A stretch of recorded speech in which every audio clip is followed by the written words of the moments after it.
इस कारण ही करते सजदा, हमको यकीन है कि तू है खुदा, इस कारण ही करते सजदा, शीस हम झुकाते हैं, वंदना करते हैं, शीस हम झुकाते हैं, वंदना करते हैं। हालेलुया हालेलुया आमीन, हालेलुया हालेलुया आमीन, हालेलुया। सबको बैठ जाएंगे। परमेश्वर का नाम महिमा होने पाए। चरणों में तेरे हम आते हैं, सारा आदर तुझको देते हैं, शीस हम झुकाते हैं, वंदना करते हैं। हम जो है प्रभु यीशु मसीह के पास आते हैं और प्रभु यीशु मसीह को हम और आपको आदर करना जरूरी है। हालेलुया, उसको महिमा देना जरूरी है। इसलिए परमेश्वर जो है हम सबों को आशीष करने पाए। हम अभी वचन में जाएंगे और वचन का शीर्षक है हमारा आत्मिक जीवन कैसा है। हालेलुया, परमेश्वर का नाम महिमा होने पाए। हम अपने आत्मिक जीवन के बारे में कुछ वचन से देखने के लिए जा रहे हैं और अपने आप को उसके बाद हम जांचते हुए फिर प्रार्थना में भी आगे बढ़ेंगे। हम लोग पहला राजाओं का किताब उसका 18 अध्याय उसका 30 पद को निकालेंगे। पहला राजाओं और पेज नंबर पुराना नियम में 437, उसमें जो है 18 अध्याय और उसका 30 पद को पढ़ेंगे। तब एलियाह ने सब लोगों से कहा, मेरे निकट आओ, और सब लोग उसके निकट आए। और सब लोग उसके निकट आए। तब उसने यहोवा की वेदी की, जो गिराई गई थी मरम्मत की।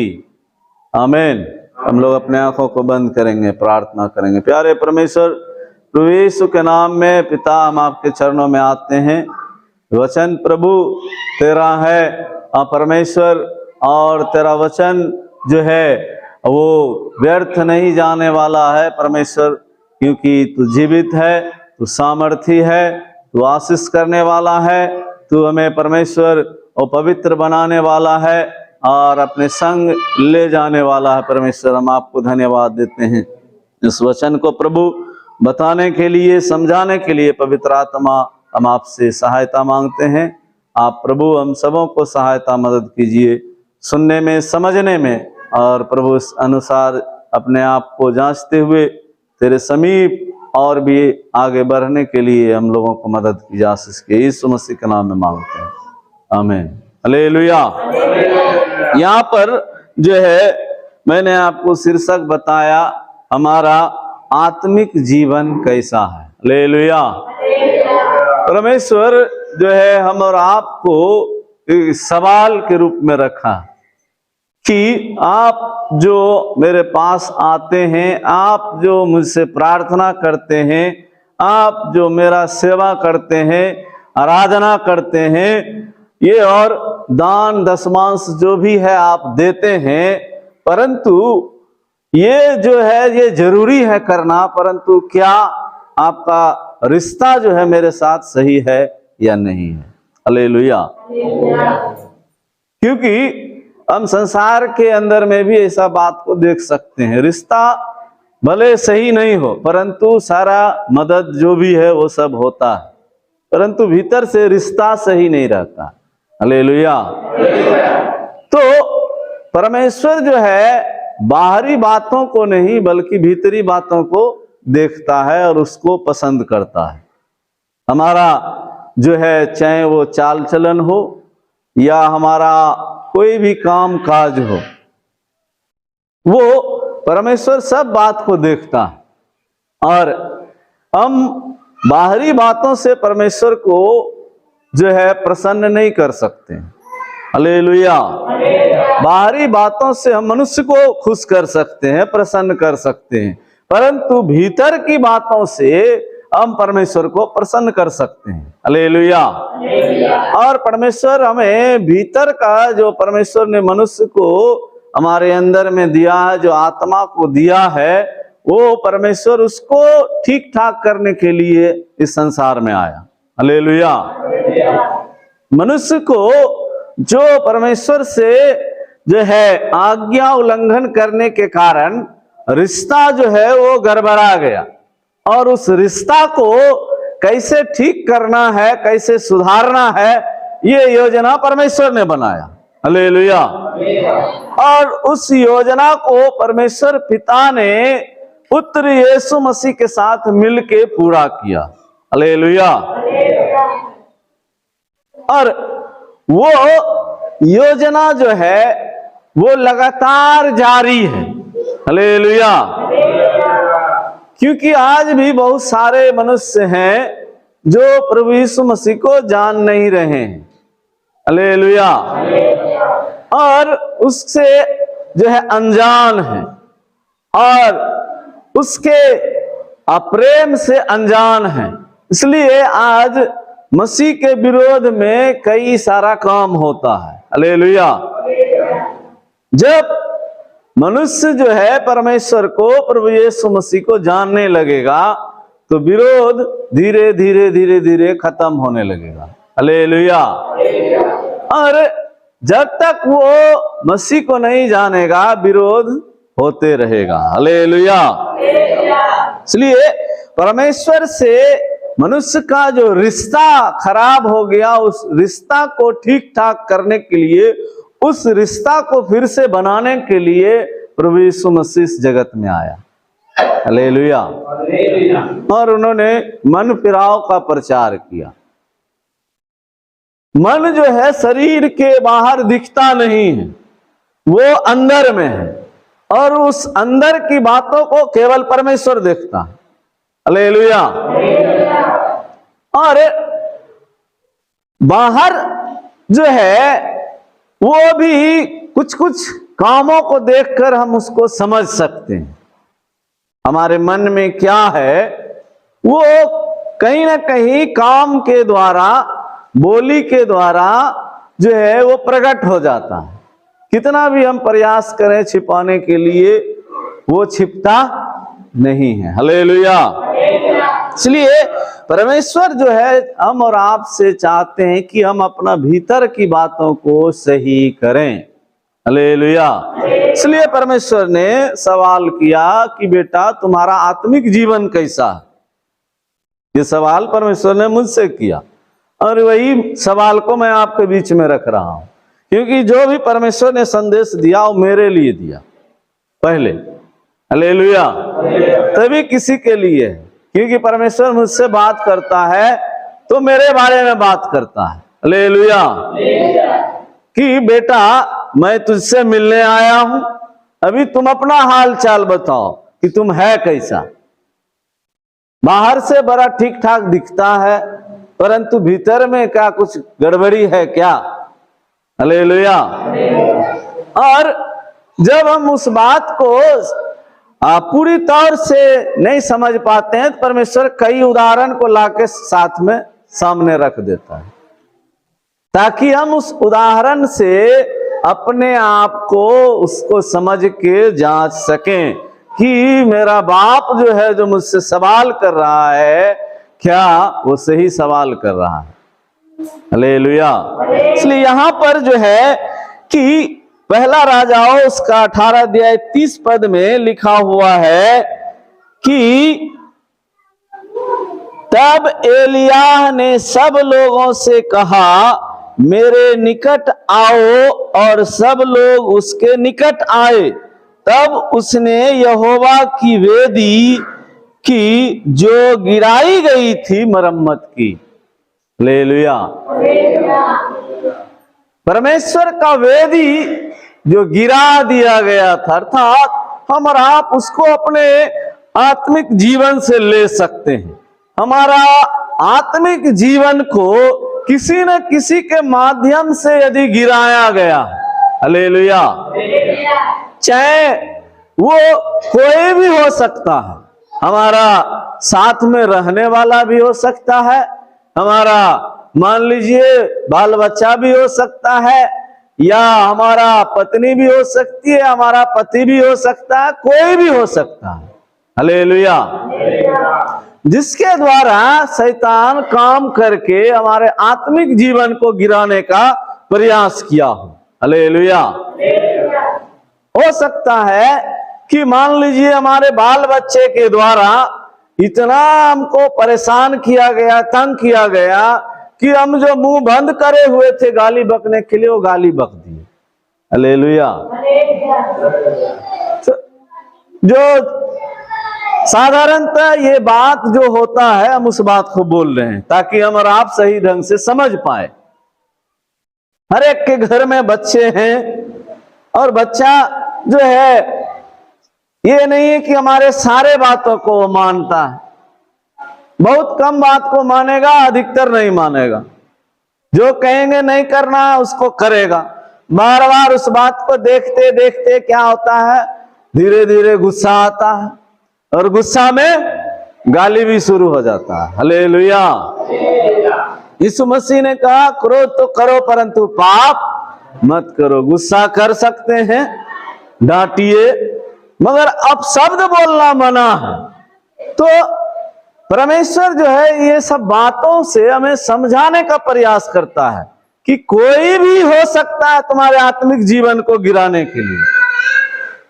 हो सकता है हमारा पति या पत्नी बार बार किसी बात को लेकर प्रेशर कर रही होगी, उसमें हम गुस्सा में पत्नी या पति को गाली बक दिए। हालेलुया। हो सकता है कभी हाथ उठा दिए हो। हालेलुया। तो ये आत्मिक जीवन का गिरना, ये वेदी का गिरना है। हालेलुया। और एलिया जो परमेश्वर का भक्त है, परमेश्वर का दास है, जिसके जो है प्रार्थना करने से बारिश बंद हो जाता है, जिसके प्रार्थना करने से आग उतर जाता है। हालेलुया। इतना सामर्थी जो है वो दास है। हालेलुया। और वो देख रहा है कि वेदी गिरा दिया गया है, और वेदी गिरा दिया गया है तो ये गिरे नहीं रहना है। धर्मी जन 7 बार भी गिरे तो भी उठ के खड़ा हो जाता। हालेलुया। पहचान है धर्मी जन का। ये नहीं कि गिरा तो गिरले रह गया तो इसका मतलब वो धर्मी नहीं है। हालेलुया। बोलिए प्रभु यीशु मसीह की। शैतान इतना अधर्मी होकर भी वो बार बार लात खाता, फिर उठ के वही काम करता है। थोड़ा शैतान से भी हमको कुछ सीखना चाहिए। हालेलुया। क्या सुधरता है?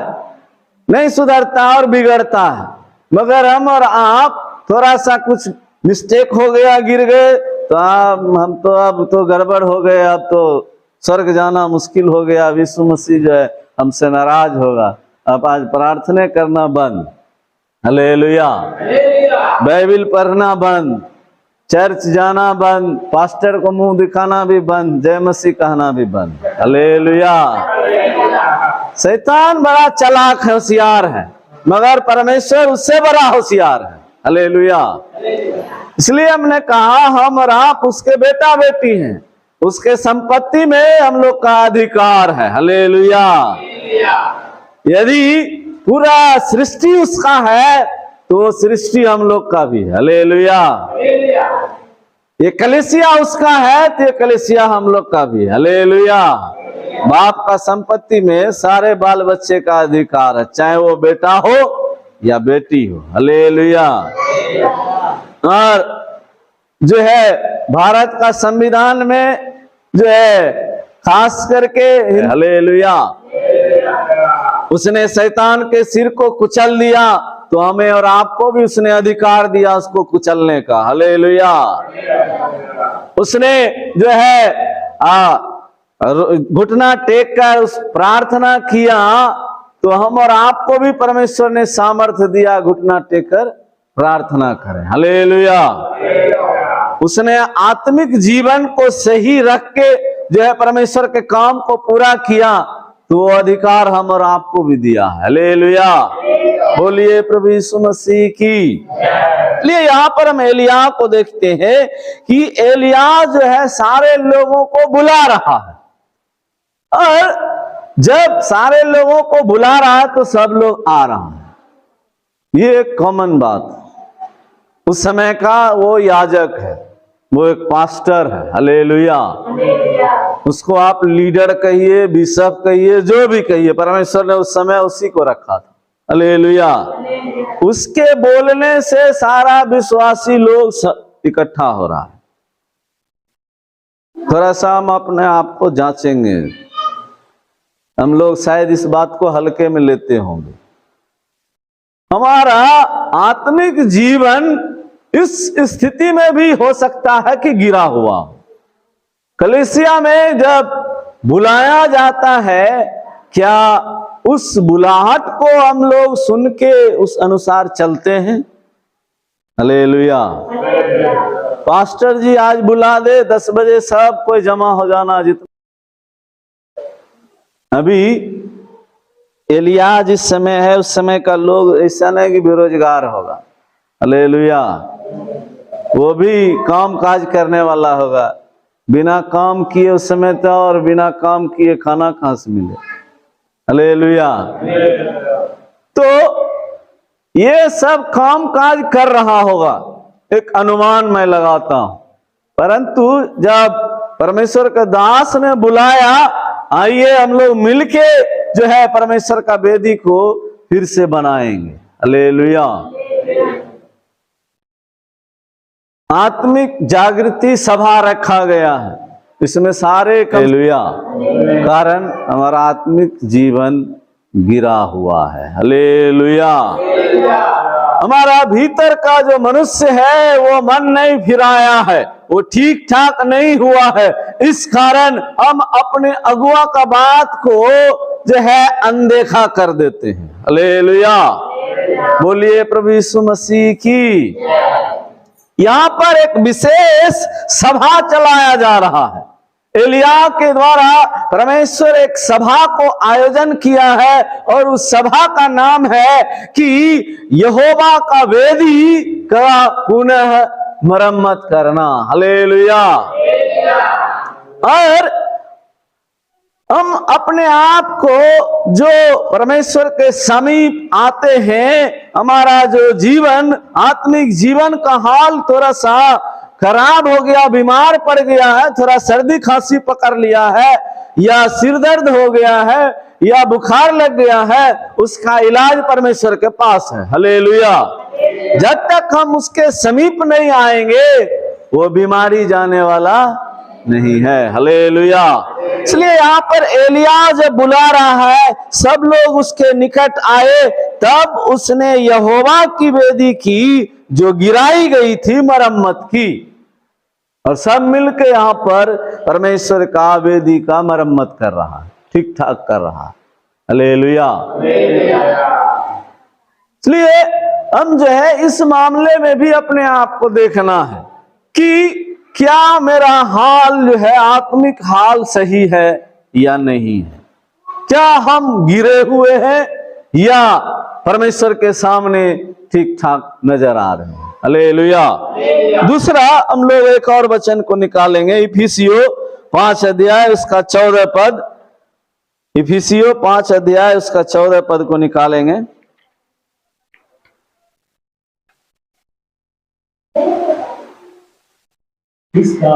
इस कारण वह कहता है, हे सोने वाले जाग और मुर्दों में से जी उठ, तो मसीह की ज्योति तुझ पर चमकेगी। आमीन। हालेलुया। यहाँ पर जो है परमेश्वर का वचन में लिखा हुआ, इस कारण वह कहता है, हे सोने वाले जाग और मुर्दों में से जी उठ, तो मसीह की ज्योति तुझ पर चमकेगी।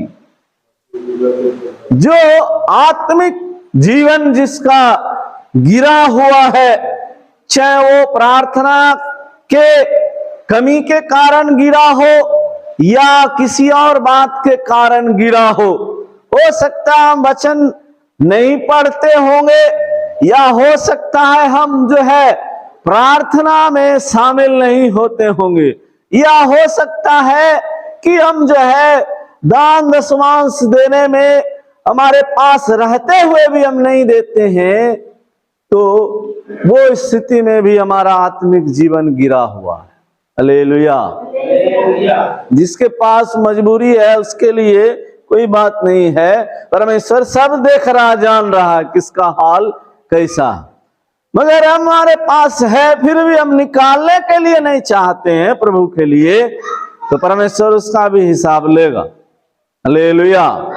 बोलिए प्रभु यीशु मसीह की। क्योंकि परमेश्वर ने सारे सृष्टि को बनाया, इसमें जो कुछ है सब प्रभु का है, हम भी प्रभु के हैं और हमारे पास जो भी है वो सब प्रभु का है। तो जो प्रभु का चीज है उसको प्रभु को देने में हमको हिचकिचाहट है, तो हमारा आत्मिक जीवन गड़बड़ है। हालेलुया। बोलिए प्रभु यीशु मसीह की। हम आपसे साधारण भाषा में बात कर रहे हैं, आप लोग अच्छी तरह से समझ पाए। हालेलुया। कोई आपको बाहरी उदाहरण भी हम नहीं दे रहे हैं, हालेलुया, कि इससे बाहर चला जाए। छोटा छोटा बात जो हम और आपको जीवन में होता है, हम उसको ध्यान नहीं देते हैं, हम उसको ऐसे सोचते हैं कौन ऐसे, ये सब बात से थोड़े कुछ होने वाला, मगर वो सब बात से परमेश्वर हालचाल पूछेगा। हालेलुया। अभी पूछ रहा, हमसे पूछ चुका है बहुत पहले। हालेलुया।